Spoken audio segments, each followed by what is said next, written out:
طلب ہے ایک ہی خو،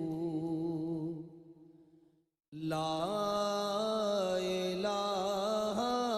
الا ہو۔ ایک طلب ہے ایک ہی خو، لا الہ الا ہو، لا الہ الا ہو۔ اب تو ہے تو اور تو ہی تو، اب تو ہے تو اور تو۔ آج کے درس و قرآن و سنت کی تربیتی نشست کا تعلق زکوٰۃ کے بنیادی مسائل سے ہے۔ جیسا کہ کل کے درس میں آپ نے بتوجہ سماعت فرمایا کہ زکوٰۃ اسلام کا بنیادی رکن ہے اور توحید و رسالت کی شہادت کے بعد زکوٰۃ اسلام کا تیسرا رکن ہے، اور آپ نے یہ سمجھا کہ یہ خالصتاً مالی عبادت ہے، یعنی اس کا تعلق کچھ پڑھنے سے نہیں ہے، عملاً کسی خاص عبادت جس کا تعلق عمل سے ہو یا قول سے ہو، یہ خالصتاً ایک مالی عبادت ہے کہ جسے اللہ رب العزت نے صاحب نصاب کیا ہو، وہ اپنے مال میں سے مقررہ حصہ یعنی 40واں حصہ، اس کو 2.5% بھی کہہ سکتے ہیں، تو اپنے مال میں سے ایک مقررہ حصہ اللہ کے حکم کے مطابق مستحقین تک پہنچاتا ہے، تو یہ خالصتاً ایک مالی عبادت ہے۔ زکوٰۃ تمام انبیاء کرام علیہم الصلوات و تسلیمات کی شریعتوں کا ہمیشہ سے لازمی جزو رہی ہے۔ ہر نبی اکرم، ہر نبی مکرم پر ان کی امتوں کے لیے جو احکامات ہر امت میں مساوی رہے، لازمی رہے، ان میں زکوٰۃ ہمیشہ سے یہ حکم برقرار رہا ہے۔ اس کی تفصیلات میں، شرائط میں فرق ضرور ہے، مگر بہرحال کسی نہ کسی صورت میں یہ مالی عبادت زکوٰۃ ہمیشہ فرض رہی ہے۔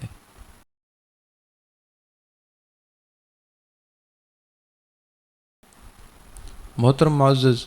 مسلمان ماں اور بہنوں، زکوٰۃ کے ذریعے انسان کے قلب و باطن کو اللہ تعالیٰ مختلف خصائص، مختلف مذموم خصائل سے صاف اور منزہ فرما دیتا ہے۔ زکوٰۃ کی ادائیگی ایسی بابرکت عبادت ہے کہ مالی شر سے انسان محفوظ رہ جاتا ہے۔ چنانچہ حرص و ہوس اور خود غرضی جیسی بیماریوں سے پاکی حاصل ہوتی ہے، اور زکوٰۃ سماجی فلاح و بہبود کا بہترین ذریعہ ہے۔ ہمارے سماج اور معاشرے کے نادار افراد، مفلوق الحال، پریشان حال، تنگ دست، مقروض، ان کے ساتھ مالی معاونت بھی ہے، ہمدردی بھی ہے، اخوت بھی ہے، اور مفلس اور نادار لوگوں کی کفالت کا ایک بہترین ذریعہ ہے، جو قمری اعتبار سے ایک سرکل پورا ہو جانے پر، یعنی قمری سال کے پورا ہو جانے پر دوبارہ لازم ہو جاتی ہے، تاکہ معاشرے کے نادار افراد کی کفالت کا ایک انتظام ہو جائے۔ محترم معزز مسلمان ماں اور بہنوں، زکوٰۃ کو اللہ رب العزت نے لازم کیا ہے، اس کی حکمتوں میں سے بڑی حکمت یہ ہے کہ امراء اور غرباء اغنیاء اور ناداروں کے درمیان نفرت اور دوری کو ختم کیا جائے، اور جن کو اللہ نے دولت دی ہے وہ تکبر میں اپنے آپ کو کچھ اور نہ سمجھ بیٹھیں، اور نادار لوگ اپنی ناداری کی وجہ سے اور اپنی قسمہ پرسی کی وجہ سے ذہنی طور پر پستی میں نہ چلے جائیں۔ تو اللہ تعالیٰ نے دونوں طبقے کے افراد، جو مالی اعتبار سے دو طبقے ہیں، ان دونوں کو ایک دوسرے کے قریب کرنے کے لیے بھی زکوٰۃ لازم فرمائی ہے۔ ایک حکمت یہ بھی ہے، اس سے معاشرے میں نفرت اور انتقام کے بجائے ہمدردی، احترام، باہمی الفت و محبت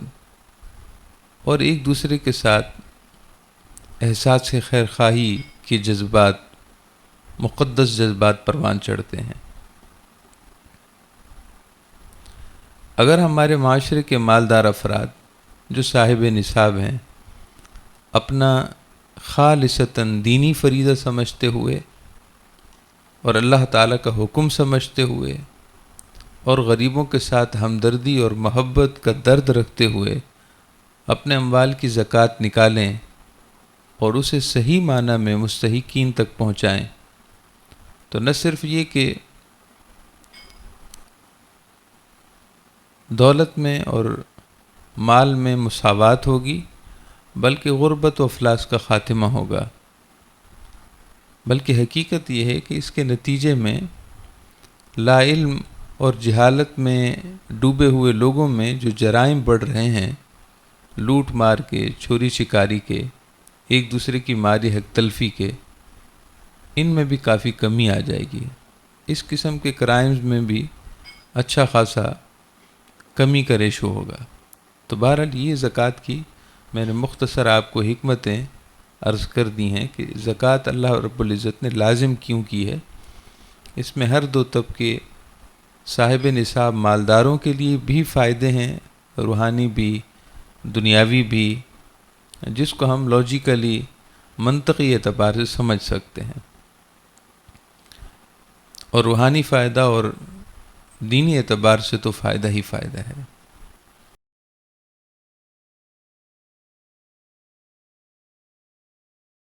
اب زکوٰۃ کے مسائل کی طرف ہم آتے ہیں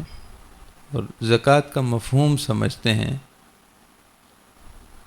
محترم معزز مسلمان ماں اور بہنوں، زکوٰۃ خالصتاً عربی زبان کا لفظ ہے۔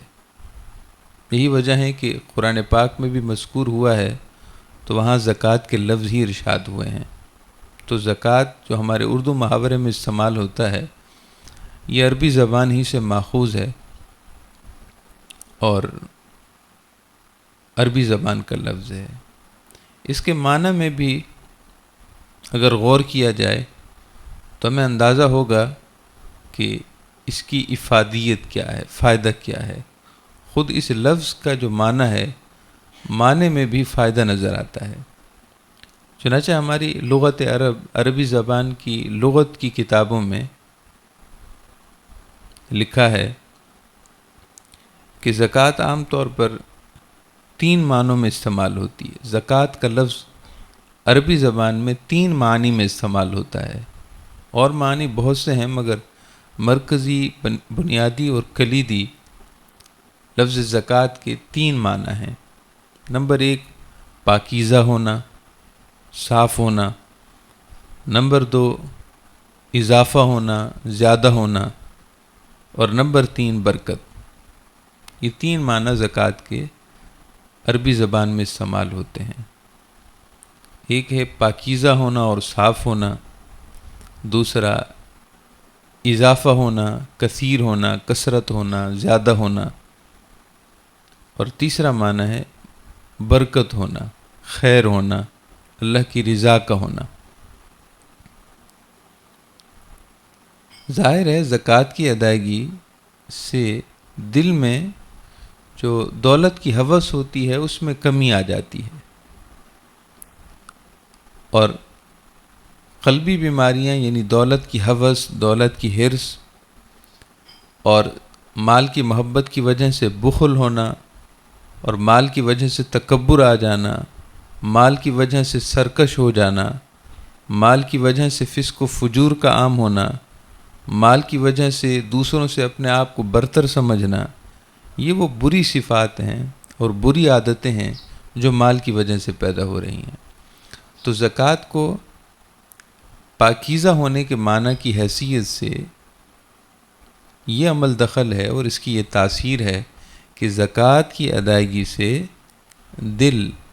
ان قلبی بیماریوں سے صاف ستھرا ہو جاتا ہے، اور نیت جتنی پختہ ہو دل کی اتنی صفائی آتی ہے۔ یہ جو بیماریاں ذکر کی ہیں، ہرس، بخل وغیرہ، جو مال کی کثرت کی وجہ سے آ جاتی ہیں، تو زکوٰۃ کی ادائیگی کا پہلا معنی پاکیزہ ہونا، وہ یوں دل پر اثر انداز ہوتا ہے کہ دل میں پیدا ہونے والی یہ برائیاں جو دولت کی وجہ سے ہوئی ہیں، ان میں کافی حد تک کمی ہو جاتی ہے، اور نیت صاف ہو اور نیت میں خالصیت ہو، اللہ کی رضا ہو، تو یہ دل کی بیماریاں صاف ہو جاتی ہیں۔ دوسرا زکوٰۃ کا معنی بڑھنا ہے، اضافہ ہونا ہے، زیادہ ہونا ہے، یہ بھی ہے۔ چونکہ زکوٰۃ جب ادا کی جاتی ہے تو اللہ رب العزت اس بقیہ مال میں وہ خیر عطا کرتا ہے کہ کاروبار میں یا معاملات میں ظاہری طور پر دنیاوی اعتبار سے بھی کثرت ہوتی ہے، مال بڑھ جاتا ہے۔ اللہ پاک کا ارشاد ہے، لئن شکرتم لازیدنکم، اگر تم میری نعمتوں کی قدر کرو گے تو میں تمہاری نعمتیں بڑھا دوں گا۔ لئن شکرتم لازیدنکم، اگر تم میری نعمتوں کا شکر کرو گے، لازیدنکم، تو میں تمہاری نعمتیں بڑھا دوں گا۔ تو مال و دولت بھی ایک نعمت ہے، اور اگر اس کو اپنے مصرف پر خرچ کیا جائے تو یہ اس نعمت کی قدر ہے، اور زکوٰۃ سب سے اہم ذمہ داری ہے مالی اعتبار سے۔ تو زکوٰۃ ادا کر کے گویا کہ ہم اللہ کی اس عطا کردہ نعمت مال کا شکر کرتے ہیں، تو اس میں اضافہ بھی ہوتا ہے، یہ بڑھ بھی جاتا ہے۔ اور زکوٰۃ کا تیسرا معنی برکت ہے۔ برکت کا معنی ہے اللہ کی رضا کا حاصل ہونا۔ برکت کا معنی ہے اللہ کی رضا کا حاصل ہونا، یعنی اس مال سے ہمیں اللہ کی رضا ملے، خود بخود ایسے انتظامات ہوں، اللہ کی طرف سے ایسے اسباب مہیا ہوں کہ زکوٰۃ کی ادائیگی کے بعد جو مال ہمارے پاس بچا ہے وہ اللہ کی رضا میں ہمارا معاون ثابت ہو، اللہ کے حکم پر عمل کرنے میں ہمارا مددگار ثابت ہو۔ زکوٰۃ کی ادائیگی سے یہ والی برکت بھی ملتی ہے، جو مال ہمارے پاس باقی بچ جاتا ہے، اللہ پاک کی توفیق سے اس مال سے وہ مال گناہوں کا ذریعہ نہیں بنتا، بلکہ اللہ کی رضا کے حصول کا باعث بنتا ہے۔ محترم معزز مسلمان ماں اور بہنوں، یہ زکوٰۃ کا لغوی اعتبار سے معنی، مفہوم اور اس کے وہ اثرات اور نتائج ہیں جو ہمارے کردار پر اور ہمارے بقایا مال پر اثر انداز ہوتے ہیں۔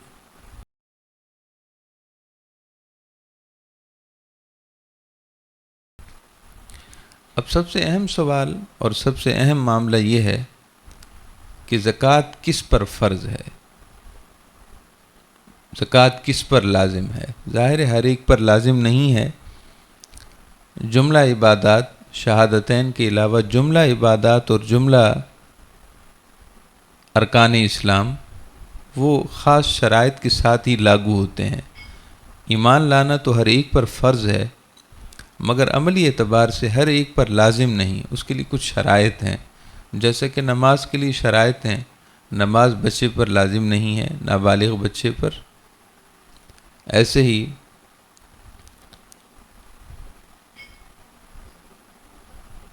ہی اگر کوئی شخص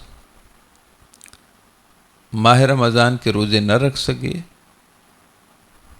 اپنے عمر رسیدہ ہونے کی وجہ سے کہ روزہ رکھنے کے لیے اس کی طبیعت ساتھ نہ دے، یعنی بیماری اس قدر، علالت اس قدر زیادہ ہو، تو اس پر رمضان کے روزے فرض نہیں ہیں، ادائیگی فرض نہیں، بلکہ وہ ان کا فدیہ ادا کرے گا وغیرہ وغیرہ۔ تو ہر عبادت کے لیے شرائط ہیں، تو زکوٰۃ بھی ہر ایک مسلمان پر لازم نہیں، بلکہ اس کے لیے کچھ شرائط ہیں۔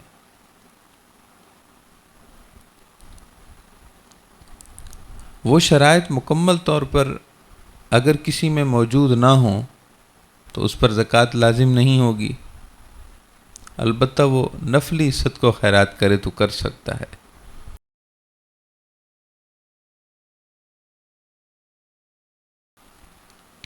مسلمان ہونے کے بعد کل 4 شرائط ہیں۔ ظاہر ہے مسلمان ہی زکوٰۃ دے گا،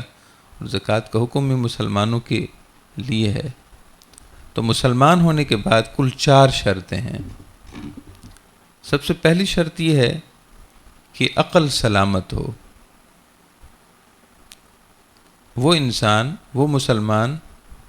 مرد یا عورت، وہ عاقل ہونا چاہیے۔ عاقل کا مطلب یہ ہے کہ ذہنی معذور نہ ہو، ذہنی معذور نہ ہو، ذہنی اسے معذوری نہ ہو، کیونکہ ذہنی معذوری ہو تو وہ مجنون ہوگا، یعنی اس کی عقل سلامت نہیں، تو وہ شریعت کے کسی حکم کا مکلف نہیں، نہ اس پر نماز لازم، نہ اس پر روزہ لازم، نہ دیگر عبادات اور معاملات لازم، کہ اس کا ذہن اور اس کی عقل سلامت نہیں۔ تو جو عاقل نہیں یعنی مجنون ہے، ذہنی اسے عارضہ لاحق ہے کہ سمجھ بوجھ کے سارے معاملات اور سارے اسباب اس پر بند ہیں، تو وہ ذہنی معذور جو عقل نہیں رکھتا اس پر زکوٰۃ لازم نہیں، خواہ اس کو ورثے اور ترکے میں کتنی ہی دولت نہ ملی ہو۔ مثال کے طور پر ایک شخص کا انتقال ہوا اور اس کا ایک ہی بیٹا تھا، جس کا انتقال ہوا اس کی لاکھوں کی اور کروڑوں کی پراپرٹی تھی، تو ظاہر ہے وہ وراثت اور ترکے میں اس کے بیٹے کی طرف منتقل ہوگی، مگر وہ بیٹا عاقل نہیں تھا، ذہنی معذور ہے۔ تو ذہنی معذور ہے تو اس کے مال جو اس کو والد کی طرف سے ملا ہے اور وہ اس کا مالک بھی ہے، مگر اس پر زکوٰۃ لازم نہیں کہ دیگر رشتہ دار اس کے مال میں سے زکوٰۃ نکالنا شروع کر دیں، ایسا نہیں۔ دوسری شرط یہ ہے کہ بالغ ہونا۔ زکوٰۃ صرف بالغوں پر لازم ہے، اور بالغ کا مطلب یہ ہے، اس کو ذرا توجہ سے سماعت فرمائیں محترم معزز مسلمان مائیں بہنیں، کہ بالغ ہو، بالغ کسے کہتے ہیں؟ بچہ ہو یا بچی ہو، اگر بلوغت کی علامتیں، بالغ ہونے کی علامتیں 15 سال سے پہلے ظاہر ہو جائیں تو اس وقت سے بلوغت کا حکم لگے گا، اور اگر 15 سال سے پہلے یعنی بچیوں میں، بیٹیوں میں 9 سال کے بعد سے لے کر اور 15 سال اس درمیان میں اگر بالغ ہونے کی علامت ظاہر ہو گئی تو بالغ کا حکم لگے گا، اور وہ سارے احکامات جو بالغوں پر لازم ہیں ان پر بھی لازم ہو جائیں گے۔ اور ایسے ہی بچے میں، بیٹے میں اگر 12 سال سے لے کر اور 15 سال کے درمیان میں بالغ ہونے کی علامت ظاہر ہو گئی تو شریعت کے احکامات کا حکم مکلف ہوگا، اور زکوٰۃ بھی اگر دیگر شرائط پائی جاتی ہیں تو اس پر لازم ہوگی، اگر صاحب نصاب وغیرہ کی شرطیں ہیں۔ اور اگر بالغ ہونے کی علامتیں ظاہر نہیں ہوئیں اور 15 سال ایج ہو گئی ہے، 15 سال عمر ہو گئی ہے، خواہ بیٹا ہو یا بیٹی ہو، بچہ ہو یا بچی ہو، تو ان پر سارے شریعت کے احکامات لازم ہو جائیں گے۔ 15 سال ہونے پر بالغ ہونے کی علامت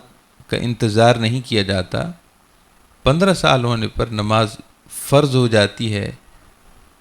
15 سال ہونے پر روزہ فرض ہو جاتا ہے،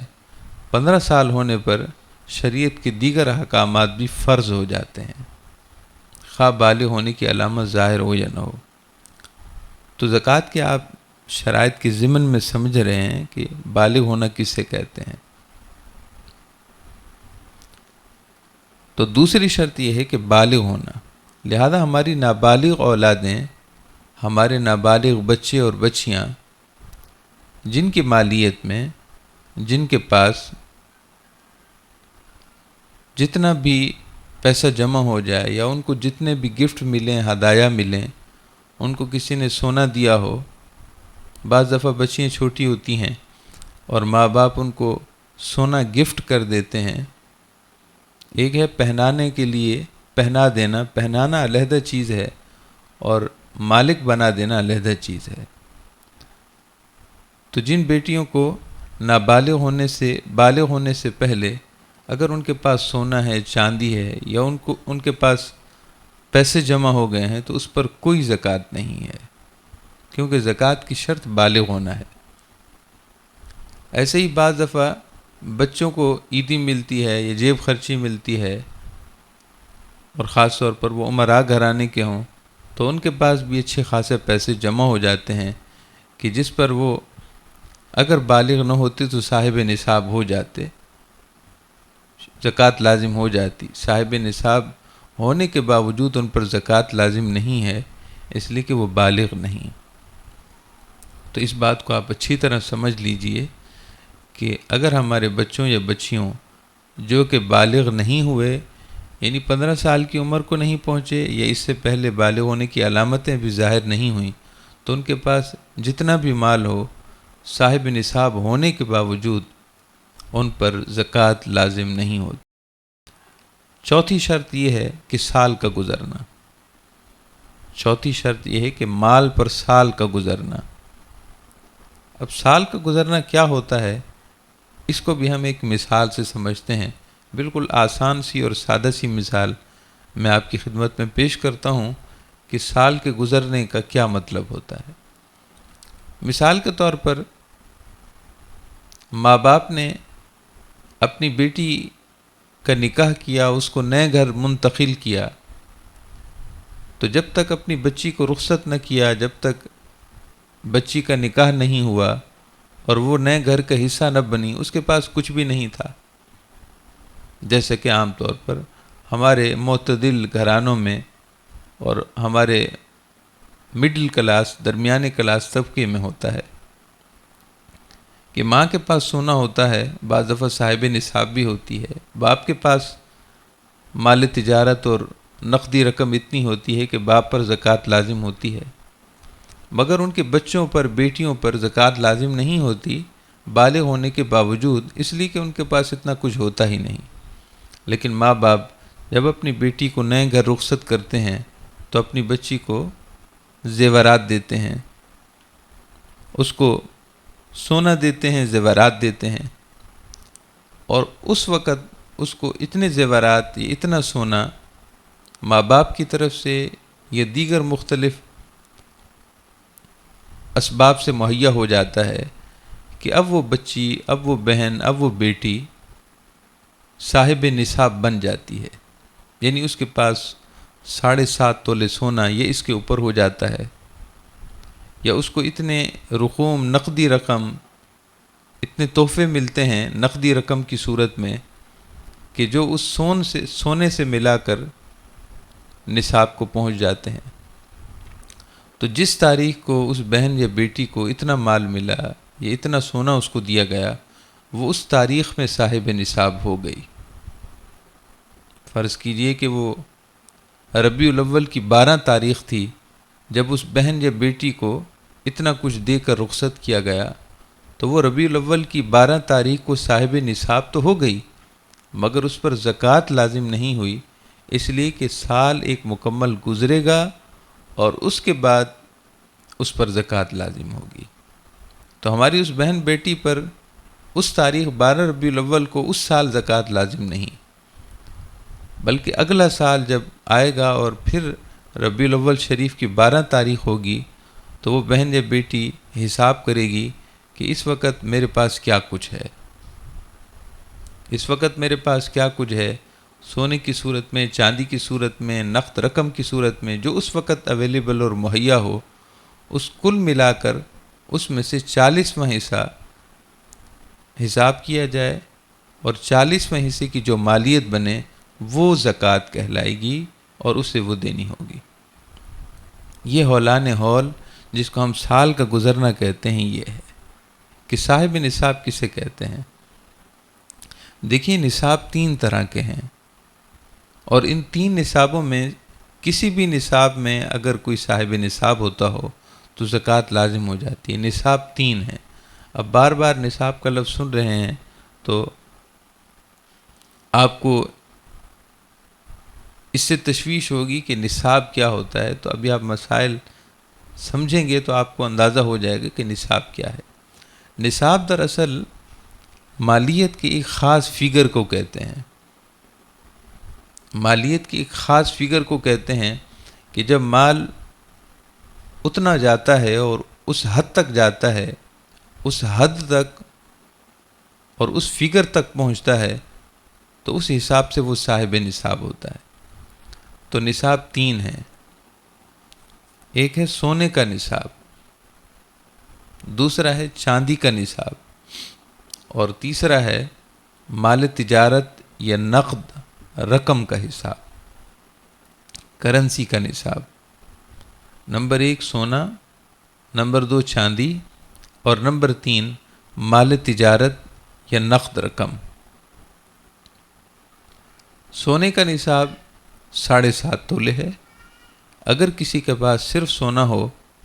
تو اگر وہ 7.5 تولے یا اس سے زیادہ ہوگا تو اس پورے پر، یعنی ایسا نہیں کہ اگر 10 تولے ہے تو 7.5 تولے نکال دے اور 2.5 تولے پر زکوٰۃ ادا کرے، نہیں، ایسا نہیں ہے۔ 7.5 تولے سے جو اوپر ہے تو اس پر بھی زکوٰۃ دینی ہے 7.5 تولے کو ملا کر۔ تو کسی بہن بیٹی کے پاس، کسی کے پاس اگر 10 تولے سونا ہو تو اسے پورے 10 پر زکوٰۃ دینی ہے، نہ یہ کہ 7.5 بیچ میں سے نکال کر 2.5 تولے پر زکوٰۃ دے۔ سونے کا نصاب 7.5 تولے۔ اگر کسی بہن بیٹی کے پاس یا کسی مرد کے پاس ہو تو بھی یہی مسئلہ ہے کہ 7.5 تولے سے اگر سونا کم ہے اور اس کے پاس کوئی اور نصاب کسی صورت میں نہیں ہے، نہ اس کے پاس چاندی ہے، نہ اس کے پاس نقد رقم ہے، نہ اس کے پاس مال تجارت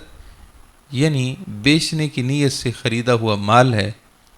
تو صرف سونا ہونے کی صورت میں 7.5 تولے ہونا ضروری ہے۔ اگر اس سے کم ہے تو وہ صاحب نصاب سونے کے حساب سے نہیں بنا۔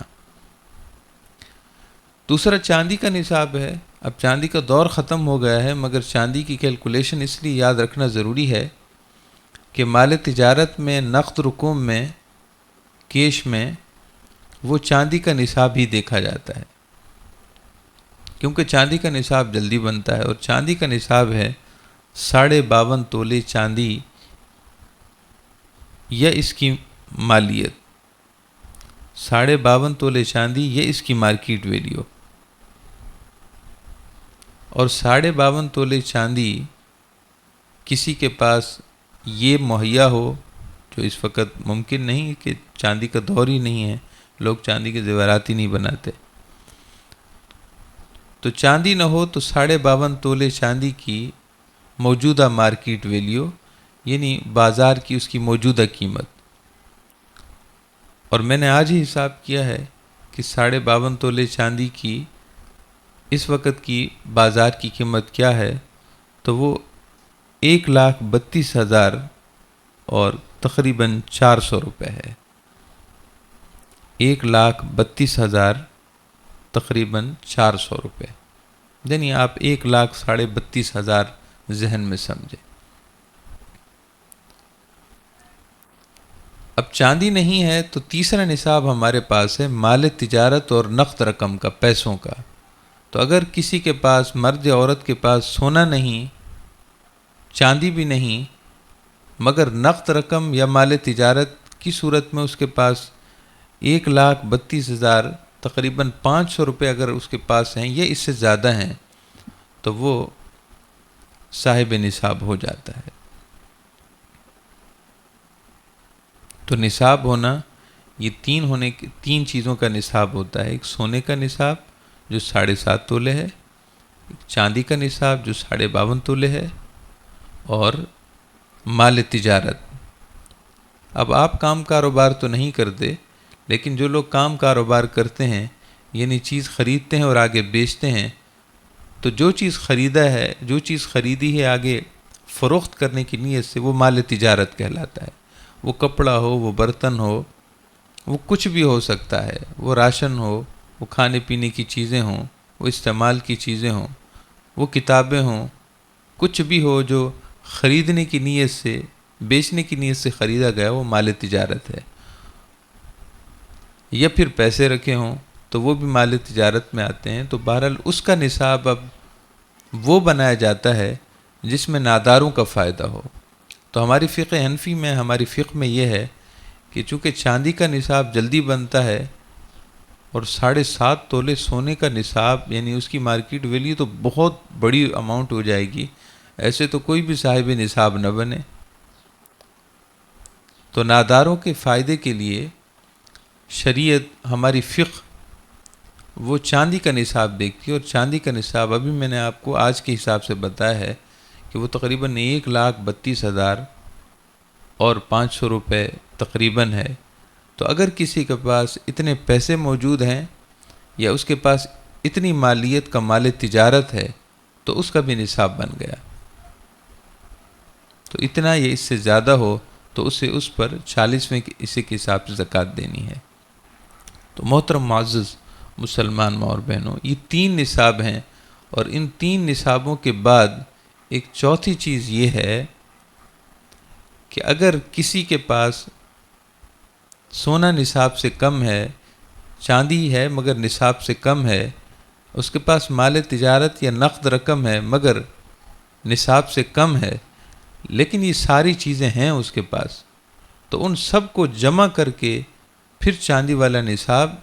یعنی آج کے حساب سے 1,32,000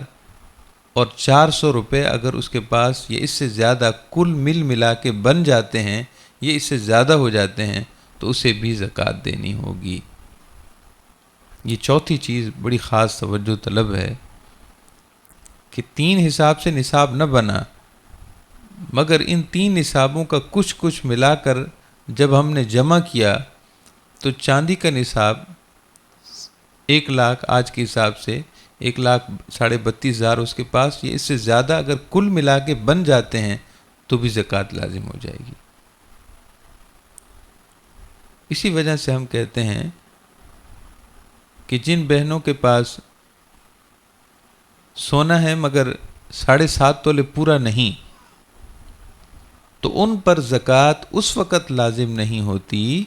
جب کہ ان کے پاس سال بھر پیسے جمع نہ رہتے ہوں،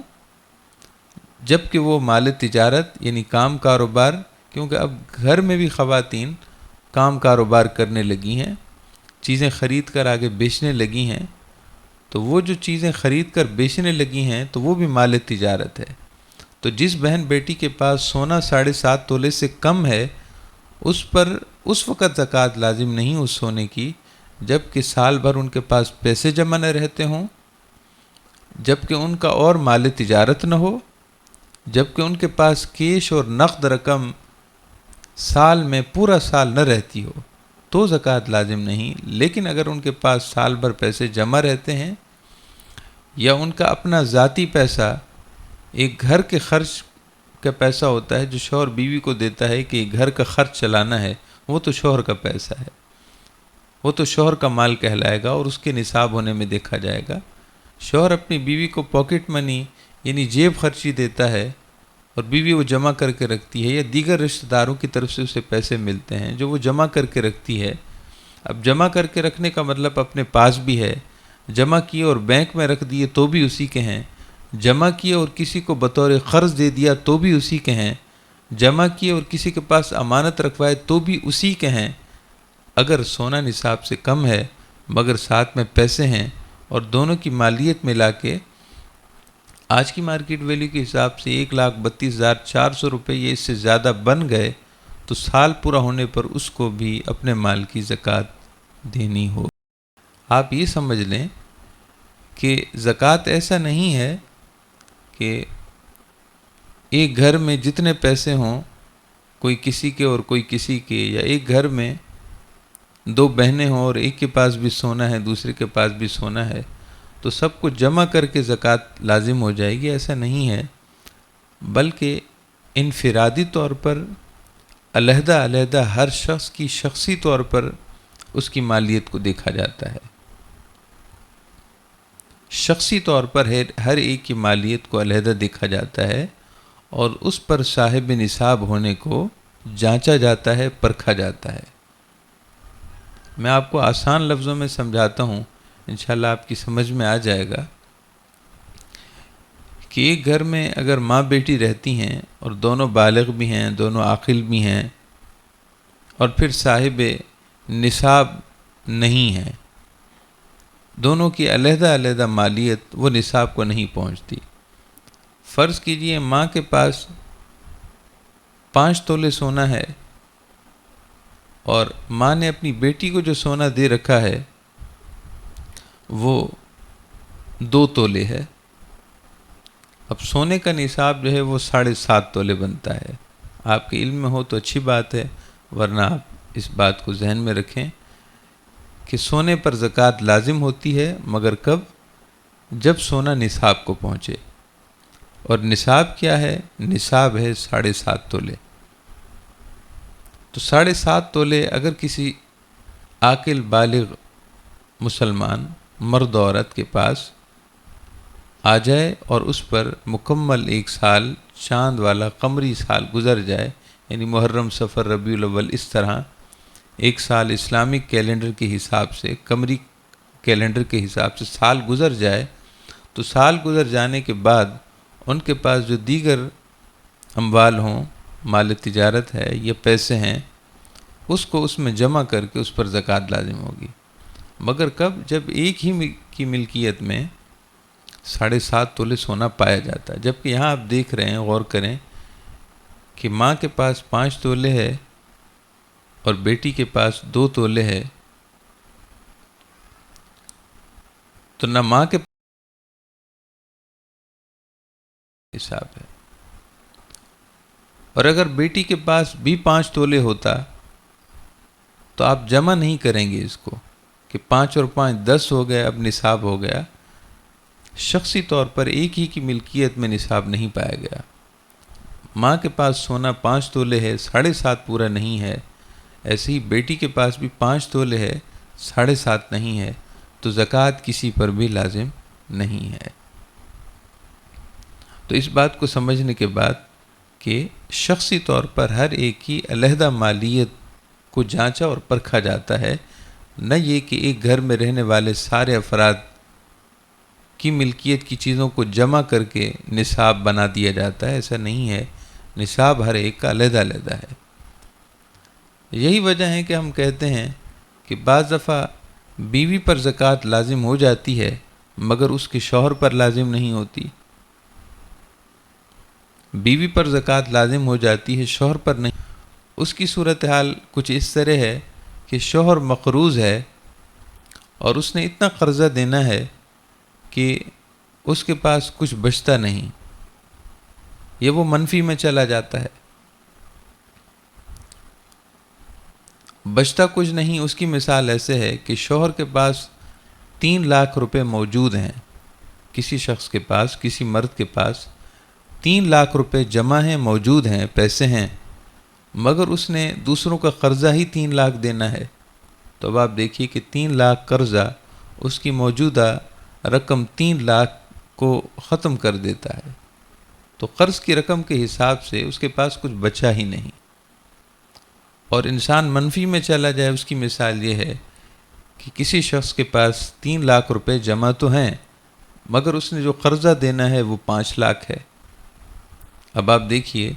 کہ 5 لاکھ میں سے 3 لاکھ، اس کے 3 لاکھ میں سے موجودہ 3 لاکھ وہ تو قرضے میں چلے گئے، مزید وہ 2 لاکھ کا مقروض ہو رہا ہے،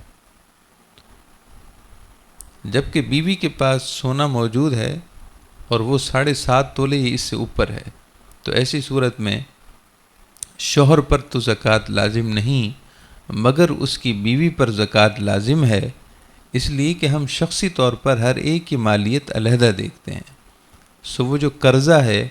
قرضہ اس کے شوہر پر ہے، بیوی پر نہیں ہے۔ وہ ٹھیک ہے کہ شوہر اور بیوی کا مرنا جینا ایک ساتھ ہوتا ہے وغیرہ وغیرہ، یہ لوگ عام طور پر جو باتیں کرتے ہیں تو وہ ان کی باتیں اپنی جگہ ہیں، مگر شریعت شخصی اعتبار سے ہر ایک کی مالیت کو اور اس کے مقروض ہونے کو علیحدہ دیکھتی ہے۔ تو شوہر مقروض ہونے کی وجہ سے، اتنا قرضہ ہونے کی وجہ سے کہ اس کا نصاب نہ بنے یا نصاب ہو ہی نہ، اس پر زکوٰۃ لازم نہ ہو، یہ ممکن ہے، مگر اس کی بیوی صاحب نصاب ہو اور اس پر زکوٰۃ لازم ہو جائے۔ قرض واجب الادا شوہر پر ہے، بیوی پر نہیں ہے۔ ہاں اگر بیوی نے بھی کسی سے قرضہ لیا ہو، اس خاتون نے بھی کسی سے قرضہ لیا ہو، اور قرضہ اتنا ہو کہ موجودہ مالیت سے اگر اس کو مائنس کیا جائے، منہا کیا جائے تو باقی نصاب پورا نہ ہو، تو اس پر زکوٰۃ لازم نہیں ہوگی۔ لیکن اگر قرض کی رقم منہا کر کے حساب کیا جائے اور اس کے پاس موجودہ مالیت نصاب کو پہنچتی ہو تو زکوٰۃ اس حساب سے لازم ہو جائے گی۔ بہرحال یہ چند ایک ضروری ضمنی مسائل میں نے آپ کی خدمت میں عرض کیا۔ اب ہم دوبارہ اصل مقصد کی طرف پلٹ کر آتے ہیں کہ میں آپ کو شرائط گنوا رہا ہوں۔ زکوٰۃ لازم ہونے کی شرائط 4 ہیں۔ مسلمان ہونے کے بعد 4 شرطوں کا بیک وقت پایا جانا زکوٰۃ لازم ہونے کے لیے ضروری ہے، اور یہ 4 شرطیں شخصی اعتبار سے علیحدہ علیحدہ دیکھی جائیں گی۔ نمبر 1، عاقل ہونا، لہذا ذہنی معذور پر زکوٰۃ لازم نہیں۔ دوسرا ہے بالغ ہونا، لہذا نابالغ بچوں اور بچیوں کہ جن کی ملکیت میں کتنا ہی مال کیوں نہ ہو، اس پر زکوٰۃ لازم نہیں جب تک کہ بالغ نہ ہو جائیں اور جب تک کہ اس پر سال نہ گزر جائے۔ یہ چند ایک مسائل میں نے آپ کی خدمت میں گوش گزار کیے۔ انشاءاللہ آپ کو ان چیزوں کو سامنے رکھتے ہوئے بہت کچھ سمجھنے کا موقع ملے گا۔